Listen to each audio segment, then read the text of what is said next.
अपनी ही तरफ से प्रिकॉशंस ले रहे हैं, लोग खुद ही डरे हुए हैं, लोग खुद ही सहमे हुए हैं कि पब्लिक ट्रांसपोर्ट कैसे यूज किया जाए। अब सर अगर अगले पे देखा जाए तो एक छोटा सा मैं जायजा देना चाहूंगी कि विश्व भर में क्या हो रहा है पब्लिक ट्रांसपोर्ट को लेके, क्योंकि कहीं पे भी पूरी तरह से बंद नहीं किया गया है। चाहूंगी कि विश्व दो तरह की चीजें करी जा रही है विश्व भर में, एक स्टाफ के लिए, एक पैसेंजर्स के लिए। स्टाफ को मास्क दिए जा रहे हैं, सैनिटाइजेशन प्रोडक्ट्स दिए जा रहे हैं, रेगुलर बसेस की सफाई की जाती है, डिपोज की सफाई की जा रही है, वर्कशॉप्स की सफाई कर रही है, बसों में डिस्पेंसर रखे जाते हैं कि चाहे वो स्टाफ हो या पैसेंजर हो ये यूज कर सके। कई जगहों पे प्लास्टिक शीट्स लगा दी गई है ड्राइवर और कंडक्टर के सामने ताकि उनसे एक्सपोजर कम रहे। टेम्परेचर लिए जाते हैं सभी के रोज। पैसेंजर में क्या किया है कि सेफ डिस्टेंसिंग की है। हांगकांग में ऐसा किया है कि सीट्स मार्क कर दी गई है कि आप यहाँ पे बैठे, यहाँ ना बैठे। China, South Korea, Singapore, Germany, इन सब जगहों पे मास्क मैंडेटरी कर दिया गया है आपके पब्लिक ट्रांसपोर्ट पे। टोक्यो में तो एआई और चैटबॉट्स लेके पेमेंट सोल्यूशन को एक्सपेरिमेंट किया जा रहा है, और यूहान को अगर देखा जाए तो वो तो हम सबसे एक स्टेप आगे जा चुका है, और वो हेल्दी और इन्फेक्टेड लोगों को सेपरेट कर रहा है। तो अगर हम इसका केस देखें जहां से सब कुछ शुरू हुआ, यूहान 23 जनवरी से 7 अप्रैल तक बंद था, हर तरह के पब्लिक ट्रांसपोर्ट बंद किए गए थे, लेकिन उस वक्त भी करीब 16 लाख लोगों को उन्होंने ट्रांसपोर्ट किया है अपने लॉकडाउन के समय। 8 अप्रैल को जब यूहान पूरी तरह से खुल गया, आज के डेट में भी पूरा खुला हुआ है, तो पैसेंजर्स के लिए ये किया जाता है कि उनके टेम्परेचर ली जाती है। उन्होंने एक ऐप बनाया है जिसके क्यूआर कोड की स्कैनिंग से आप ग्रीन में आते हैं या नहीं आते हैं। अगर आप ग्रीन हैं तभी आप वो बस बोर्ड कर सकते हैं। ऑपरेटर के लिए सारे स्टाफ को पर्सनल प्रोटेक्टिव गियर्स दिए गए हैं, डिसइंफेक्शन की जाती है रेगुलरली, इवन प्राइवेट ऑपरेटर्स को डिसइंफेक्शन के लिए फैसिलिटीज दी गई है, वेंटिलेशन बहुत स्ट्रांगली मेंटेन किया जा रहा है। लेकिन सर एक चीज पे आपका यहाँ मैं ध्यान लाना चाहूंगी कि अथॉरिटी की तरफ से अभी भी ये कहा गया है कि कम से कम 40% की कैपेसिटी होनी चाहिए, कम से कम 40% पे ये चलना चाहिए, क्योंकि ये एक पब्लिक सर्विस है।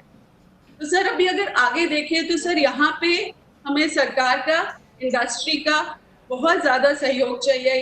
पहले ही इंडिया में पब्लिक ट्रांसपोर्ट पे ट्रस्ट लोगों का कम है, तो सरकार की तरफ से मैसेजिंग चाहिए कि अगर किसी तरह से वापस वो ट्रस्ट बनाया जाए कि हम क्लीनिंग कर रहे हैं, हम लोगों का another 30 seconds, please. Another 30 seconds, please. Right sir.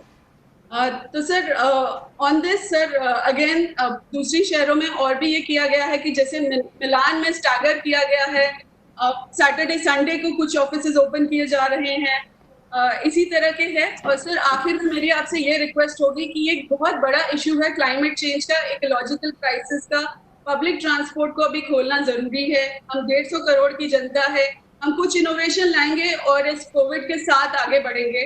बस इतनी गुजारिश है। Thank you sir. Thank you so much, Rupa. Thanks for some lovely insights about what is happening globally. May I request now President of Bus and Car Operators Confederation of India, Mr. Prasanna Patwardhan, to address the gathering as briefly as possible, since we would like to listen to, as we all waiting for Honorable Minister to speak as well. Thank you, Prasanna. नमस्कार sir. Sir आपको देख के हमारा हौसला बढ़ जाता है, तो thank you for giving us this opportunity to interact with you. Sir मैं अभी प्रेजेंटेशन में नहीं जाऊंगा क्योंकि बहुत सारी चीज़ें आपके ऑफिस के साथ शेयर की है, बस 3-4 यही आपको बोलना चाहूँगा। What we have done, we have differentiated this 3 points in 3 different categories. One category wherein Marth can actually take action and wherein Marth will not have to shell any money in this. Second is related to advisories which Marth can give to state governments or IRDA. And third is a request letter from your ministry, since sir yours is our parent ministry, to other ministries requesting things. In first thing sir, we have 3-4 requirements. One requirement which is with the code, but you can support us in this, which is Euro 4 vehicle chassis which are being registered before 31st of March. So after bus bodybuilding, they are not getting registered. So that is one. Second is, sir, what we expect from ministry is there are 2-3 pending points with the ministry. One nation, one tax, one permit. Sir, if you give this permit, this is the appropriate time, because this is the time when people will need some support from the ministry. And second is, sir, there are even speed limits on the vehicles. You are building beautiful highways, and these highways are actually not useful for us, sir, because only uh, private vehicles can go at a speed which you are saying that people could go at a speed 6 hours in Goa or 12 hours in Delhi. Sir, my request to yourself is, please look into these few of the issues which we are asking you. Validity of the documents also, some of the documents validity you have already increased, sir. Thank you for this. One thank you I would like to give it to you for the 13.5-meter bus, which you have said that you will allow that to be manufactured in India. That will also give lot of relief to our operators. Waiver of toll tax, sir, if you give waiver of toll tax for next 6 months and then recoup it afterwards, we are not saying that they should lose money, but this will give some cash flow relief to our operators. And one of the thing about age limit also, age limit of the bus today on permit is 8 years. With this new kind of vehicles coming in, and in this particular situation, we are unable to operate our vehicles. So there also, if you increase that age limit between 12 to 15 years, that would also help us, sir. So this is about what MORTH can do for us. Then after state governments can, you can give advisory to state government to waive off the tax for next 3 to 6 months, sir, because operators are not in a position to actually put their vehicles on road because of social distancing. It is going to be very, very difficult for operators to operate also. Second is, there are many PPP, public-private partnership operators. Their dues are pending with state transport undertakings or state special SPVs, which are being formed for operation of city bus.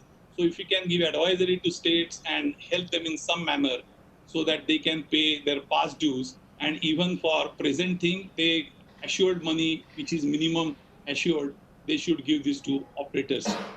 And similarly for state tolls also, if you can give them some advisory. Then IRDA also, sir, IRDA, actually this particularly 3 months, there will be certainly less number of accidents, and insurance company will not pay lot of compensations for accident victims. So if this is also a request that insurance company should increase validity of all the documents for 3 months, whether if my insurance policy is getting over in the month of August, that could be prolonged to 3 months. So that would also help. And premium of the next year, 1 year, if they do not increase, that would also help operators quite a lot. And there are certain pending claims also. If those claims are also given immediately, that would also benefit. Sir, one of the ministry which you are heading is MSME. So whatever benefit is given to MSME industrialist, if that same benefit is given to the transporters, that would also help quite a lot to transporters, because transporters are almost in the same category. But since none of them, not many of them are registered under MSME, it would be difficult for them to get that advantage. One of the bigger thing which many people are asking is the rescheduling of loan and not to charge interest during this moratorium period, because when everybody else is losing money, why should bank keep on earning money? So they should waive off that interest also for next 6 months. That is also one of our requests, which if at all, if you forward it to finance ministry, that would help.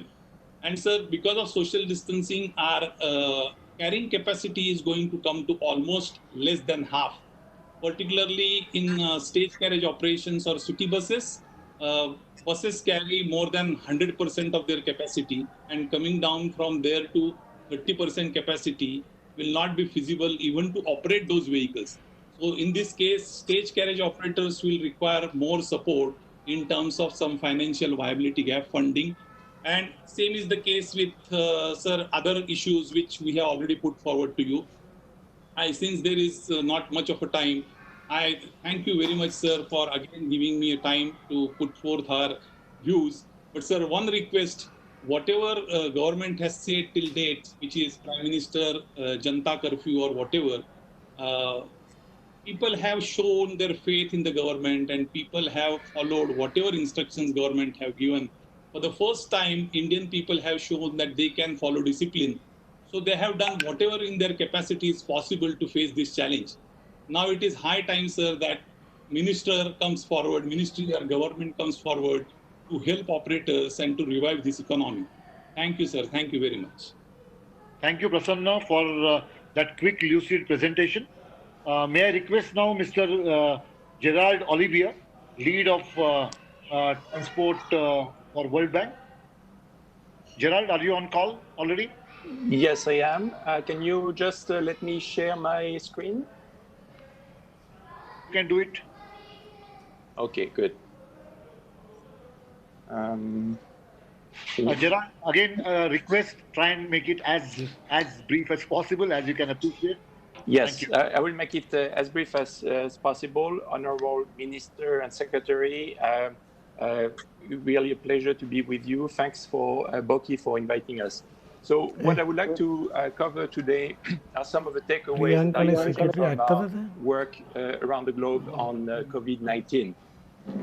What we see is that countries, as they move out from the lockdown, go through three big steps. One is they look at how to keep the country and the cities moving. A second, how to contain COVID so that transport does not become a vehicle of propagation of COVID. And they look at preserving the financial survival of the sector. And this is challenging because it really requires actions on the demand side, spreading demand. It requires action on the supply side, mobilizing the private bus operator, creating bus lane and the like. And it requires thinking both about the immediate and the long term. So we have been surveying with UITP members of UITP and Boki. And what they tell us is that when it comes to the challenges they are facing today, on the operational side, they are really facing difficulty as to how they will manage crowd, knowing that there is an undersupply of buses in India.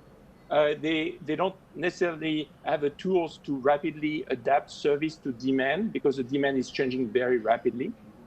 They find that it's going to be sometimes difficult to mobilize the staff due to fears over contamination, and that they have not necessarily acquired all the protective gear that is required.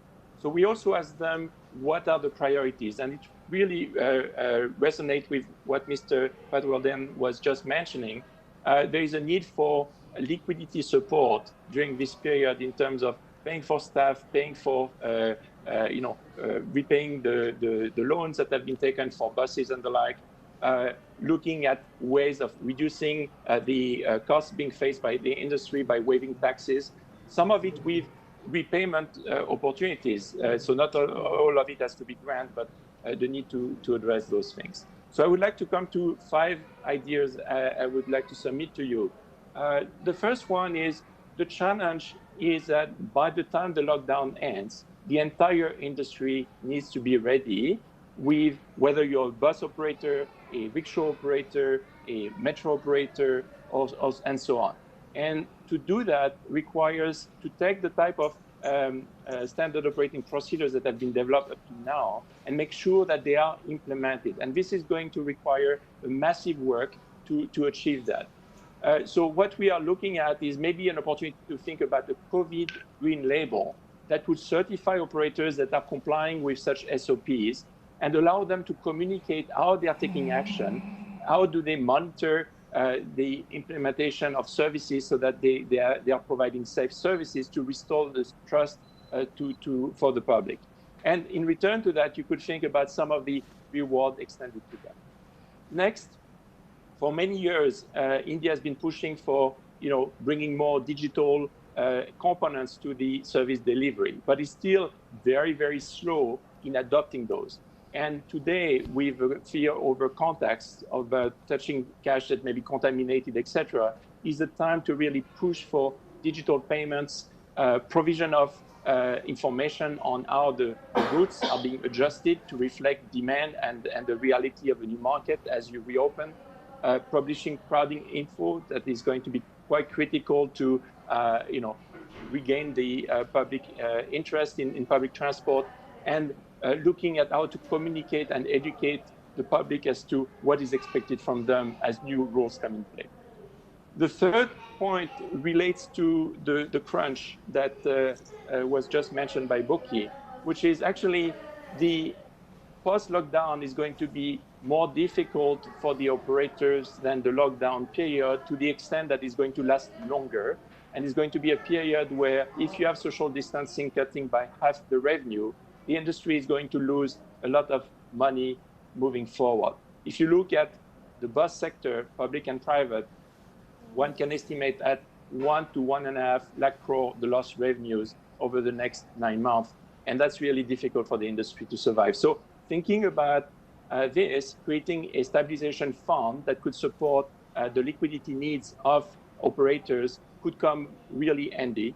And that could be done by leveraging on the drop in crude oil price, by creating essentially a facility that provides loans and capital to private and public operators to allow them to continue their operation, while backing this facility with an excise fee that would replace the drop in oil price. So quite an important element. Yes. Just 1 more minute, please, as quickly as possible.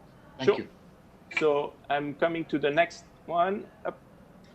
But this is really the short-term issue. Long-term, we have seen that there is not enough buses in India. We have been working with your team for a year now with TfL, and there is about 1/3 of the buses you need in cities. So now is the time to maybe also think about bigger national bus rejuvenation program that could increase the supply moving forward. And phase 1 could be during the lockdown, the post-lockdown period, and phase 1 and phase 2 could be to expand the supply substantially. Last slide. There is certainly a need for complementary investment in walkability and cycling, both to access transport and thinking about the creation of temporary lanes, temporary sidewalk, etc., is something that is being done around the world. So 5 ideas for your consideration, and looking forward to the conversation. Thank you. Thank you, Gerald, for 5 powerful ideas indeed. And now I will request Dr. O.P. Agarwal, CEO of WRI India, to address the gathering. O.P. sir, please. Thank you. Thank you, Jagdish. Am I audible? Yeah, of course, you are audible. Yeah. Honorable Minister, sir, it's always a pleasure and a privilege to see you. I think this is the 4th time I've had the opportunity to speak in your presence. It's really an honor for me. Given the short time, I don't want to say too many things. A lot of suggestions have already been made. But I'll just make 3 or 4 very quick points. Sir, if the economy has to revive, the city transport systems have to start moving. There is no escape from that. There is no other way around that, number one. The biggest problem that the city transport systems will face when they start moving on the roads is the challenge of social distancing and the fact that they will see a little reduced ridership, because many people will not move with the concerns that they have, or this whole work from home kind of culture that has picked up. For some time, the demand will be reduced. Plus, because of social distancing, a lot of public transport systems will have to function at about 1/3 their normal capacity. The question is, with 1/3 the normal capacity, there are 2 things that need to be done. One is, how do we affect the finances of these bus operators? Second, how do we suddenly increase the number of buses that will operate in the city? Because if every bus operates at 1/3, how do we get 3 times as many buses very quickly on the roads? The 2 suggestions I'll make on this. As far as getting more buses operational on the road, I think we should look at number of idle buses today. All tourist operators, a lot of the intercity services, those buses are today idle. Can we get out of this contract carriage, stage carriage kind of limitations for a certain amount of time and get all these buses deployed for city operations or regional operations, so that just because they have a contract carriage permit or a tourist operator permit, they are not limited by that and cannot operate in cities. That is one thing that I would leave for your consideration. The second thing is, as far as their financial viability is concerned, yes, some amount of financial support will be required in the short term. But on longer term, I think this is the opportunity to look at the tax structure of public bus services versus the tax structure of metro services. To my mind, bus services are providing as much, if not a more important role on transport within a city or across the country. Can we review the tax structures for both of them? I think suggestions have already been made to the finance ministry a number of times in the past on equating these kind of tax structures. So this is the opportunity for you to take it up and say that let's look at this more seriously. The other suggestion I would like to make or reiterate what my friend Gerald just mentioned about the National Bus Rejuvenation Program. I think this is something that is extremely important, and this is the opportunity to really take it up in a very serious way. I don't want to say more, sir, because too many suggestions really get confusing. I just wanted to make these 3 or 4 suggestions for your consideration. Thank you very much.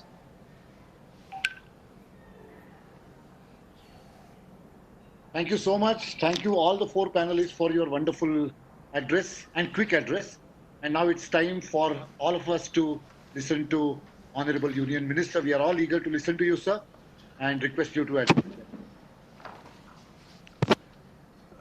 सबसे पहले मैं आप सबको धन्यवाद दूंगा कि इतने कठिन परिस्थिति में भी आप सब लोग लगातार, आपके ऑपरेटर हो, आप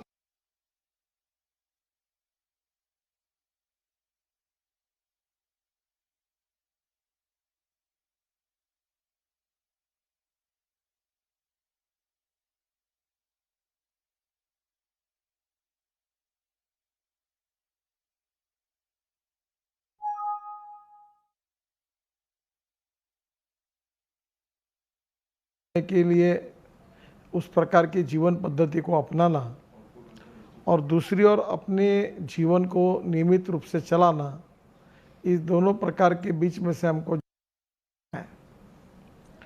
हमने नेशनल हाईवे रोड शुरू कर दिए हैं, एक्सपोर्ट इंपोर्ट शुरू हो गया है, इंडस्ट्री भी शुरू हुई है और विशेष रूप से अभी ये जो माइग्रेशन है इसके ऊपर एक उपाय यही है कि हम बिजनेस, ट्रेड, इंडस्ट्री, ट्रांसपोर्ट अगर शुरू कर देंगे तो लोगों का विश्वास आएगा और लोग यहाँ रुक जाएंगे, तो नई समस्याएं नहीं होगी।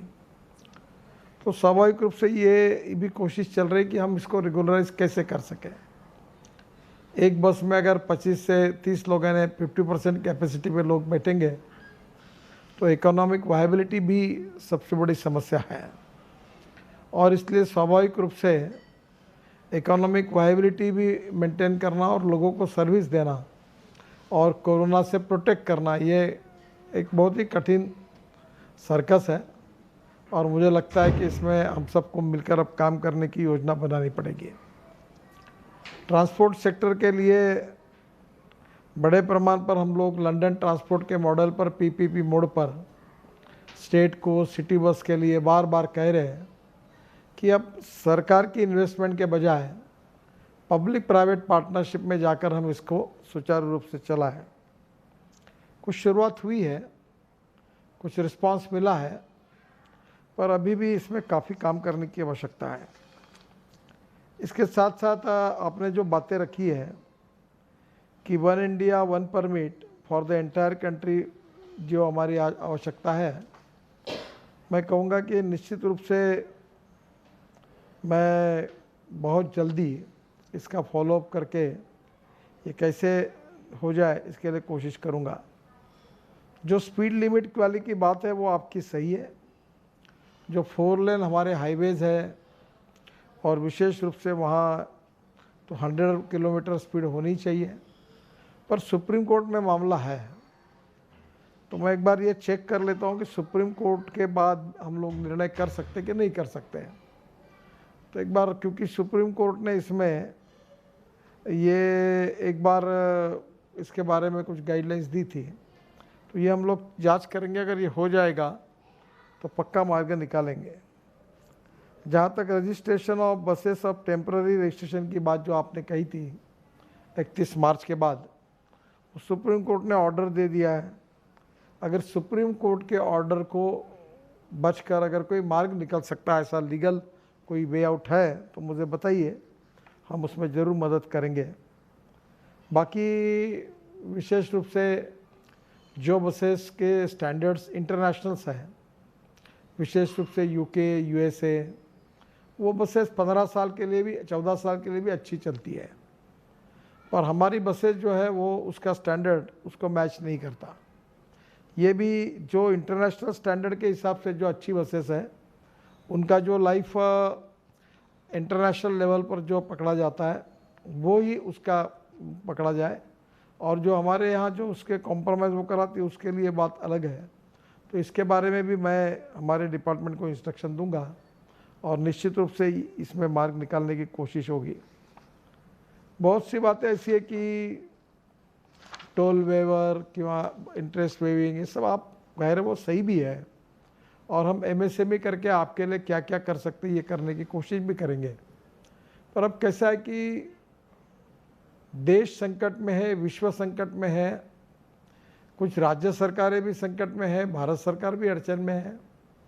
कुछ राज्य सरकारों के पास अगले महीने तनख्वाह देने के लिए पैसे नहीं है, भारत सरकार का भी रेवेन्यू ड्रॉप हुआ है, बैंकिंग सिस्टम भी काफ़ी प्रॉब्लम्स महसूस कर रही है। और ऐसे स्थिति में हम सब स्टेक होल्डर को एक दूसरे को साथ लेकर संभल कर आगे जाना होगा, एक दूसरे को प्रोटेक्ट भी करना होगा, एक दूसरे को मदद भी करनी होगी, और हमको मिलकर इस संकट पर मात करके आगे जाना होगा। तो आपने बताई हुई बहुत सी बातें का जो बातें आपने रखी है, जो सुझाव दिए हैं, ये प्रियांक भारती भी इसको सुन रहे हैं। तो निश्चित रूप से जो सजेशंस आए हैं उसके ऊपर मिनिस्ट्री में वर्किंग होगा। जो हमको गाइडलाइन लगती है, जैसे आपने इंश्योरेंस का मुद्दा सही रखा है कि इस दिन में इंश्योरेंस, क्योंकि डेथ्स कम हुई है, एक्सीडेंट्स कम हुए हैं, तो स्वाभाविक रूप से इंश्योरेंस सेक्टर ने भी ये जो बेनिफिट है ये देखते हुए कुछ मदद करनी चाहिए। आपकी बात बिल्कुल सही है, उनके साथ भी मैं बात भी करूँगा। इसके साथ जो मुद्दे आपने सबने पैनलिस्ट ने रखे हैं वो निश्चित रूप से मिनिस्ट्री में इसका विचार होगा, और जो चीज़ें हमारे हाथ में नहीं है वो हम लोग निश्चित रूप से फाइनेंस मिनिस्टर को रिकमेंड भी करेंगे। एक बात मुझे आपसे बतानी है कि हमारी इकोनॉमी में आज संकट है, पर इसमें ब्लेसिंग एंड डिस्गाइज भी है। बड़े प्रमाण पर चाइना में जो इन्वेस्टमेंट थी, जापानी प्रधानमंत्री ने अपना पैकेज जाहिर किया है कि जो जापानी व्यक्तियों की कंपनियां चाइना में है और जिनकी इन्वेस्टमेंट है वो आउट ऑफ चाइना निकलना चाहते तो उनके लिए पैकेज जाहिर किया है। अब no one want to deal with China, तो स्वाभाविक रूप से ये ब्लेसिंग इन डिस्गाइज है, ये आपत्ति में एक इष्टापत्ति है कि हम हमारी इकोनॉमी को कैसे बढ़ाएं, हम कैसे इसका एडवांटेज लें। तो मुझे लगता है सभी सेक्टर को इसका एडवांटेज मिलने वाला है। तो हमको भी एमएसएमई में हम भी कोशिश कर रहे हैं। आने वाला समय कठिन भी है, चैलेंज का भी है, पर इस पर बात करनी होगी, और आत्मविश्वास के साथ, पॉजिटिविटी के साथ, और हम होंगे कामयाब, हम जीतेंगे, हम इस वॉर में जीतेंगे। इस आत्मविश्वास के साथ हमको आगे जाने की आवश्यकता है, और मेरा विश्वास है कि आप इस सभी स्टेक होल्डर्स का जो भी आपने सुझाव दिए उसमें जो भी मदद सरकारी स्तर पर हो सकती है वो पूरी मदद करने की हम कोशिश करेंगे। मैं फिर से एक बार आपको बधाई देता हूँ। जल्दी ही पब्लिक ट्रांसपोर्ट में बस ट्रांसपोर्ट कुछ गाइडलाइंस के आधार पर शुरू करने का प्रयास सरकार के द्वारा होगा, ये भी कोशिश हम करेंगे, क्योंकि एयरलाइंस, रेलवे और बस ट्रांसपोर्ट ये कुछ प्रमाण में शुरू करने की आवश्यकता भी है। काफ़ी लोग इधर उधर के अटके हुए हैं, तो मुझे लगता है ये भी करना होगा। मैं आपको यही कहूँगा कि हिम्मत के साथ हम लड़ेंगे, आत्मविश्वास के साथ आगे जाएंगे, निराशा मत रखिए, निगेटिविटी मत रखिए, और इस संकट से हम उभर कर बाहर आएंगे और निश्चित रूप से विजय होंगे। इस विश्वास के साथ आपके सभी स्टेक होल्डर्स का, आपके मेंबर्स का आप हौसला बढ़ाइए। हम लोग निश्चित रूप से इस पर बात करके आगे जाएंगे, ये मेरा विश्वास है। आपने जितनी बातें लिखे रूप में दी है डिपार्टमेंट लेवल पर, उन सब बातों को वेरीफाई करके जितना भी होगा वो करने का प्रयास निश्चित रूप से होगा, ये मैं आपको विश्वास देना चाहता हूँ। फिर से एक बार आपको बहुत बहुत धन्यवाद। नमस्कार।